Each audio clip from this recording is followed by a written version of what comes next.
Natural life भी खुश आमदीद देखने वाले ਨੂੰ अस्सलाम वालेकुम। आज माशाल्लाह वे कोई एक नवा ट्रिक लैके आया, ठीक है। माशाल्लाह तो अच्छा लग सी फिश एक्वेरियम मस्त है, मतलब छत ते तुसी फिश एक्वेरियम बनाते भी हो ना, ठीक है। खैर पानी जो ना वो सेटिंग करते रहे वो तो गद लिया पानी होना आस्ता आस्ता फिल्टर हो वैसे फिश एक्वेरियम तुसी कोई भी बनाते हो या कुछ है जे करेंदे हो काम ਉਹਦੇ ਵਿੱਚ ਤੁਸੀਂ ਇੱਕ ਨਵੀਂ ਚੀਜ਼ ਐਡ ਕਰ ਸਕਦੇ ਹੋ। ਇਹ ਦੇਖੋ ਮਾਸ਼ਾਅੱਲਾ ਇੱਕ ਨਵੀਂ ਚੀਜ਼ ਮਛਲੀ ਉਹਦੇ ਵਿੱਚ ਥੱਲੇ ਨਾਲ ਹੀ ਸੀ ਪਾਣੀ ਖੁੱਲੇ ਪਾਣੀ ਨਾਲ ਵੀ ਤੈਰ ਹੈ, ਉਤਲੇ ਪਾਣੀ ਨਾਲ ਵੀ ਅਟੈਚ है नजर आए। आगे मछलियाँ उतले खाने जाएंगे, ठीक है। उतले खाने से कुछ तलो होता मैंने कहने यार चलो बड़िया मछलियाँ होता नजर आ सुना नजर आई ने चलो सारियाँ उत्तर जा रही हैं उत्तर सारियाँ एडजस्ट ये मछलियाँ लादा नहीं है इस थले पानी ना अटैच है। या तो कोई मछली है कल बिच बहनी है मैं तुम दिखाना येलो और सब्ज़ दो मछलियाँ फुल तले सिरे तन, ठीक है। ये और शायद अंदर हो बल्कि वो बड़ी मछली जा रही है।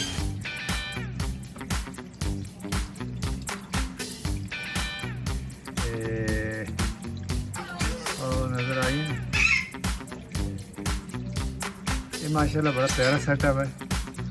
इसनू करन दा तरीका है कि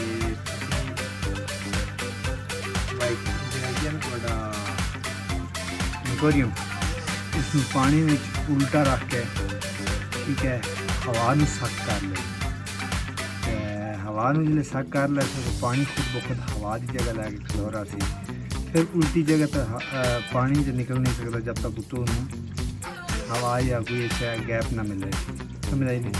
और माशाल्लाह मच्छी एक नवा मॉल बड़ा सी और खूबसूरत मॉल बनना माशाल्लाह ये वेख सकते हो तुसी, बहुत प्यारा मंजर बनता जी। देखें कितना खूबसूरती एक नज़ारा दोनों पेश हो रहा है। देख बड़ी मच्छी बाहर है वो है ये जो खा के सीधा बाहर खुले पानी में चार इससे बड़ा प्यारा सिस्टम है, ठीक है। अगर तुम घर करना चाहो तो कर सकते हो। ये इंजॉयमेंट करनी चाहिए, घर नेचुरल लाइफ बनानी चाहिए। बाकी मेरे चैनल में सब्सक्राइब लाइक करो ताकि जितना सब्सक्राइब लाइक कर तो है जो नई मालूमात और नवी नवी वीडियो और नवे तरीके ना करना शेयर करिएगा।